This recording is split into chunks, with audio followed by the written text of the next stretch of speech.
Hello students. तो इस video में हम बात करने वाले हैं यार कि दिन में पढ़ना ज्यादा सही है सुबह 4 बजे उठ करके या रात में।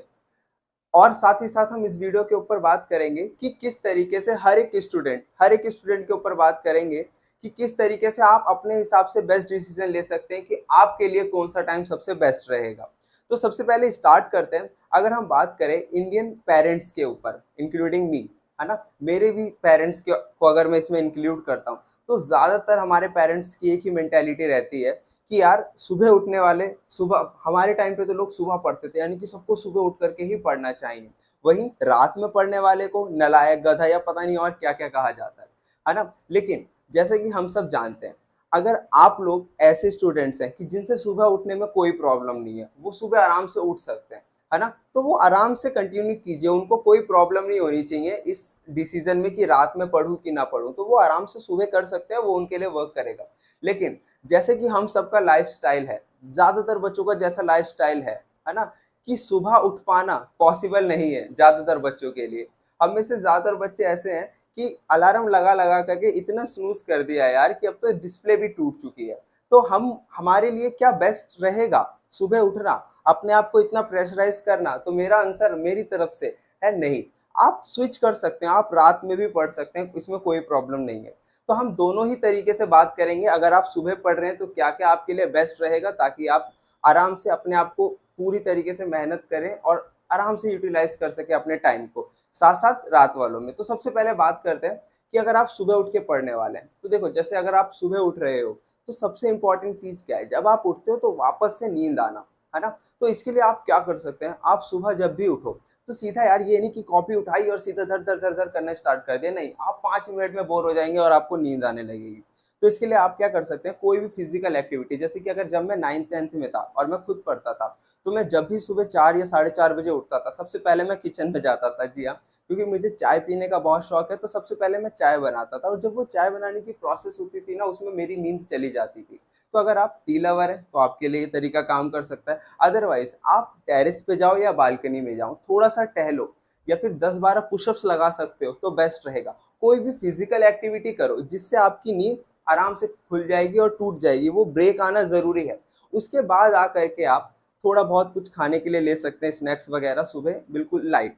और उसके साथ फिर आप पढ़ने बैठो। आप डेफिनेटली 3 से 4 दिन ये इस तरीके से अगर पैटर्न को फॉलो करोगे तो ये आपके लिए बेस्ट रहेगा। दूसरी तरफ बात करते हैं, जब आप रात में पढ़ने जाते हो तो देखो, रात में पढ़ने जाने के लिए सबसे बेस्ट टाइम ये रहेगा यार कि जब भी आपने डिनर किया है उसके और अपने पढ़ने के बैठने के बीच में मिनिमम आपको 1 से 1.5 घंटे का गैप लेना है। एक एग्जांपल लेते हैं, अगर आपका डिनर मान लेते हैं 9 बजे हो गया, है ना, तो आप 10 से 10:30 बजे जाओ पढ़ने। लेकिन अगर आपका डिनर थोड़ा 9:30 तक जा रहा है तो आप 11 साढ़े 11 तक जा सकते हैं, कोई प्रॉब्लम नहीं है।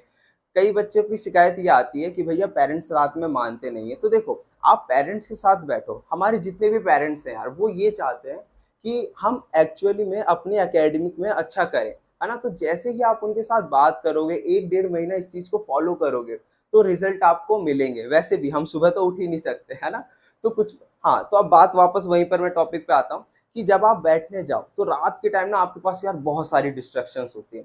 इंस्टा हो गया, यूट्यूब हो गया, चैटिंग वगैरह, इतनी सारी डिस्ट्रैक्शन है कि आप क्या करें इसमें। तो आप देखो किस तरीके से आप लोग को इसको अवॉइड करना है।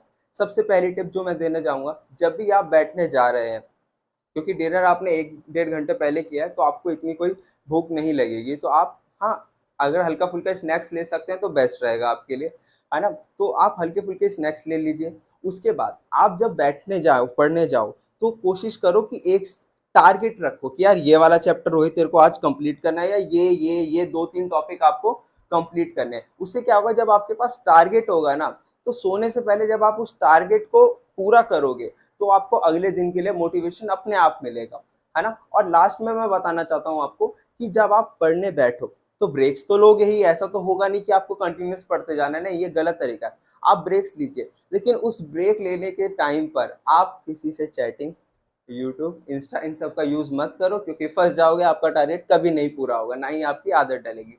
तो उसमें आप क्या कर सकते हैं, रात के टाइम यार थोड़ा बाहर निकलो। बाहर मतलब रोड पे मत चलने लग जाओ, आप टेरेस पे या बालकनी में जाओ। उससे क्या होगा, जब रात का समय रहता है, मैं अपनी बता रहा हूँ, मैं कोशिश करता हूँ अभी के टाइम, चाहे स्क्रिप्ट राइटिंग हो गई या अपनी वेबसाइट के ऊपर काम करना हो गया या क्लासेस किस तरीके से ली जाएंगी उसके ऊपर जितनी भी मेरी स्ट्रेटेजी है, मैं अभी के टाइम पे करंटली रात वाला रूटीन फॉलो करता हूँ। तो जब भी मुझे ऐसा लगता है यार मुझे ब्रेक की ज़रूरत है, मैं ना बालकनी पे जाता हूँ, देखता हूँ यार सारी लाइटें बंद है ना? सारी लाइटें बंद है, सब सो रहे हैं। उससे क्या होता है, एक अलग ही ना एनर्जी मिलती है यार कि सब सो रहे हैं और मैं अपने टारगेट के लिए काम कर रहा हूँ। तो ये मेथड आप फॉलो करो। आप 5 मिनट, 6 मिनट के लिए अपनी बालकनी या रेलिंग पे जाओ और वहां पर आप जब देखोगे ना, वो जो एटमॉस्फेयर बनेगा वो आपको खुद एनर्जी देगा आपको अगली राउंड में पढ़ने के लिए।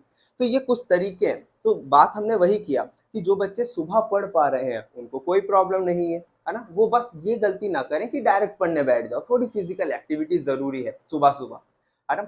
दूसरा, जो रात में पढ़ने जा रहे हैं वो एक चीज का ध्यान रखें कि वो जो ब्रेक्स ले रहे हैं, जब वो ब्रेक लेंगे पढ़ते पढ़ते थकने के बाद, उसमें उनको फ़ोन के ऊपर नहीं जाना है। तो होप कि ये जो भी प्रॉब्लम थी कि सुबह पढ़ना चाहिए, शाम को पढ़ना चाहिए, ये मैंने दूर की हो। तो आगे इसी तरीके की वीडियोज़ आने वाली हैं, जो आपको हेल्प करेंगी एक्चुअल में एकेडमिक और साथ-साथ सोशली ग्रो करने में, ठीक है? तो तब तक के लिए चलते हैं और जो भी आपके डाउट हो आप कमेंट में पूछ सकते हैं। Thank you.